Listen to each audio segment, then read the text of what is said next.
ছবি তোলো না একটু, শিরিন আর গুড্ডির সঙ্গে আমার একটা ছবি তুলে দাও প্লিজ। তাহলে আমরা 3 বউ মিলে একটা ছবি এসো তুলি। এসো। আচ্ছা ঠিক আছে, আমার এখানে অত বড় লেন্স নেই, মোবাইলে তুলছি তাহলে। দাঁড়াও।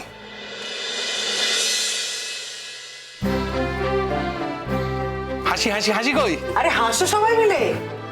এই তো হয়েছে, হয়ে গেছে। আচ্ছা আমি বাদ নাকি, আমিও ছবি তুলবো?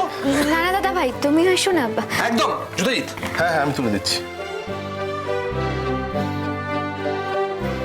আরে ধরো কে? 1 2 3। এই এক সেকেন্ড জুতাজিৎ, তুমি চলে এসো, আমরা একটা সেলফি তুলে নিই। চলো চলো এসো, চলো চলো এসো। এই তো হয়ে গেছে, দারুণ এসেছে। খুব ভালো এসছে। কি? না খুব ভালো এসছে, আমি বানের জলে ভেসে আছি। না না ছোট মা, তুমি এসো, তোমার সঙ্গে আলাদা করে তুলবো। এসো। দুজনের মাঝখানে হ্যাঁ। এবার তোলো। এই, হাসি। এই তো হয়েছে। ও আর আমি বুঝি বাদ। এবার তো তোল। কেন বাদ থাকবে? এসো। রেডি রেডি, হাসি তুললাম। তার মানে ব্যাপারটা যেটা দাঁড়ালো সেটা হচ্ছে সবার ছবি উঠলো, আমার বাদ। চলো না আমি আর তুমি একটা ছবি তুলি। হ্যাঁ তোল তোল তোল তোল তোল, আমি তুলে দিচ্ছি, আমি তুলে দিচ্ছি তোদের ছবি। এই বাহ, নাইস ক্লিক। আচ্ছা, বরকনের সঙ্গে সবাই তো ছবি তুললো, তোমরা আপনি আসুন, আপনারা আসুন, এই এসো। হ্যাঁ চারজন মিলে। আয় কি তুলো? ও এই অনুজ, এসো এসো এসো। আরে এসো, সবাই সবাই ছবি তুললো বরকনের সঙ্গে। আরে না না, তুমি বাদ যাবে কেন? এসো এসো এসো। ঠিক আছে, আমি তোমাদের মাঝখানে আমি দাঁড়াচ্ছি না, আমি ঠিক আছে। ঠিক আছে, আমি ছবিটা তুলে না না ঠিক আছে, আমার মাঝখানে দাঁড়াতে অসুবিধা নেই, তুমি পাশে চলে এসো।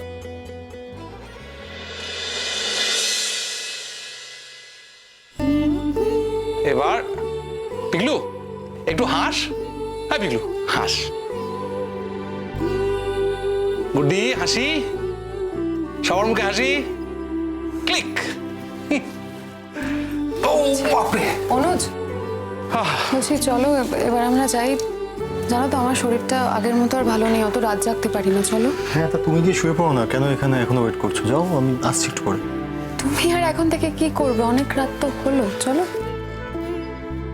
ঠিক আছে, গুড নাইট। আমি হ্যাঁ এলাম তাহলে। চল আমরা বেরোবো, আমরা বেরোবো। চল এলাম। Good night. Good day. ভালো থেকো। চলো। এমিজি কেয়ারফুল, চলো এবার আমরাও যাই। শুতে হবে তো, ঘুম পেয়ে যাচ্ছে। চলো চলো চলো চলো। হ্যাঁ হ্যাঁ এই এখন এই আমরা যাই। অসুবিধা নেই, তোমরা কে রে, তুই দাঁড়িয়ে থাকবি নাকি? চল চলো চলো চলো চলো। বুদ্ধি। Tata tata tata tata tata tata tata. চল চল চল চল। আরে আয় তাড়াতাড়ি।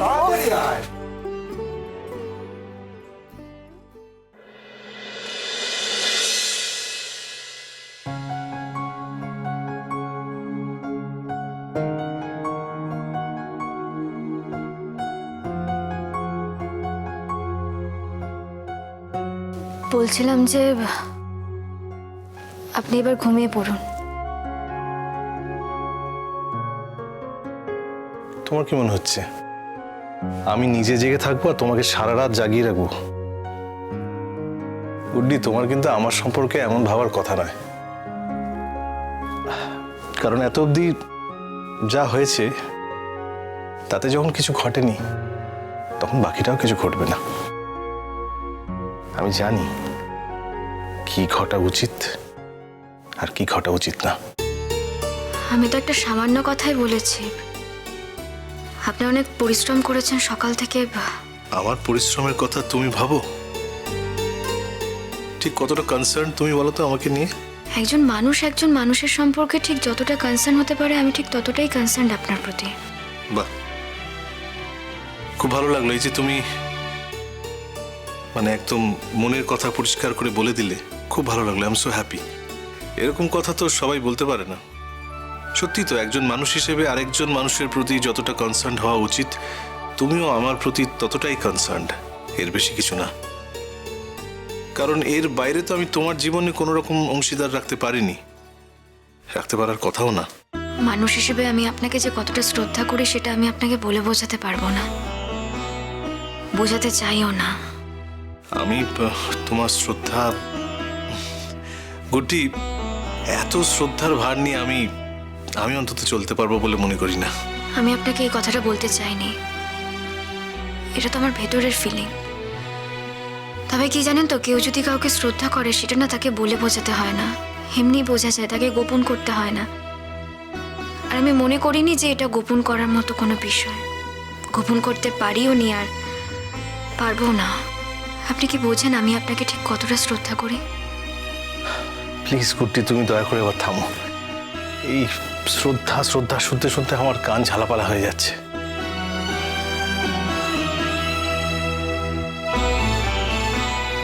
সরি সরি, আমি নিজেকে কন্ট্রোল করতে পারিনি। মানুষ তো আফটার অল অনেক কিছুর পর একটা এক্সপেকটেশন তৈরি হয়। তো I am sorry, I am really very sorry. এটা ঠিক, আমি তোমাকে নিজে হাতে সিঁদুর পরাইনি, তুমি নিজেই পড়েছো।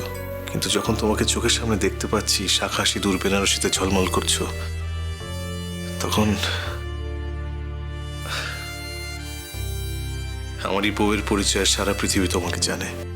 অথচ তোমার আর আমার মাঝে এই পৃথিবীতে সব থেকে বেশি দূরত্ব। এটা অ্যাকসেপ্ট করে নেওয়াটা যে কতটা কঠিন সেটা যার জীবনে ঘটেছে সেই বুঝতে পারে। আমি তো আপনাকে বলেছিলাম এই কমপ্লিকেশনস হবে, আমি তো এসব কিছু চাইনি।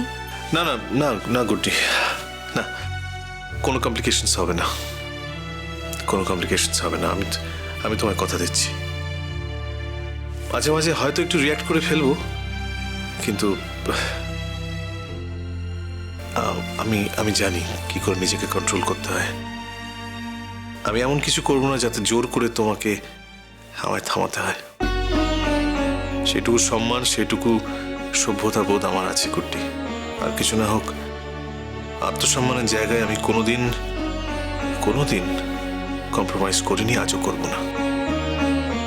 যাকে আমি প্রাণ দিয়ে ভালোবাসি, যার কাছ থেকে আমি ভালোবাসা এক্সপেক্ট করি, সে আমাকে ভালোবাসে না জানার পরও আমি তার কাছে দয়া ভিক্ষা করতে পারবো না। এটা আমার নেচারই নয়। আপনি শুধু শুধু আমাকে এই কথাগুলো বলছেন। আচ্ছা, এই কথাগুলো কি আমাদের মধ্যে আগে পরিষ্কার হয়ে যায়নি? হ্যাঁ, হয়ে গেছে। সারা পৃথিবী জানবে আমরা স্বামী স্ত্রী, কিন্তু আমরা জানি আমরা কেউ না। আমাদের পরস্পরের মধ্যে এতটাই দূরত্ব কিন্তু তৈরি। আমরা তো ভালো বন্ধু। একজন পুরুষ আর নারীতে কখনো বন্ধুত্ব হয় যখন দুজনের মধ্যে একজন আরেকজনকে ভালোবাসে আর আরেকজন তাকে ভালোবাসে না, হয় বন্ধুত্ব? না, হয় না। আমি কিন্তু আপনাকে আমার সব থেকে বড় বন্ধু বলে মনে করি। গুড্ডি, তুমি মনে করো, আমি হয়তো মনে করি না।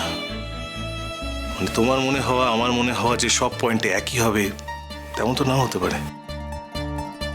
আমি তোমাকে যা মনে করি তুমি তো আমায় তা মনে করতে পারোনি। তাহলে তুমি যা মনে করেছো আমি যে তোমাকে তাই মনে করব, সেই আশা তুমি কি করে করো? না, আমার কোনো আশা নেই, সত্যি আমার কোনো আশা নেই। কয়েকদিন পরেই তো তুমি ট্রেনিং এ চলে যাবে, তারপর আর কোনো ঝামেলা থাকবে না। এখনই যা ঝামেলা। আমিও ভাবছি আমি কয়েকদিনের জন্য কোথাও বেরিয়ে যাই। তার মানে? এই যন্ত্রণাটা আমি আর নিতে পারছি না। কোন যন্ত্রণা? এই যে এক ঘরে থাকবো অথচ মুখ ফিরিয়ে থাকবো। আমার জীবনের যে সব থেকে ভালোবাসার মানুষ, তার দিক থেকে মনটা ফিরিয়ে থাকতে হবে। আর বাই চান্স যদি উল্টোমুখী হয়ে তার দিকে তাকিয়ে দেখার চেষ্টা করি, সে হয়তো সন্দেহ করবে যে আমি তার শ্লীলতাহানি করার চেষ্টা করছি।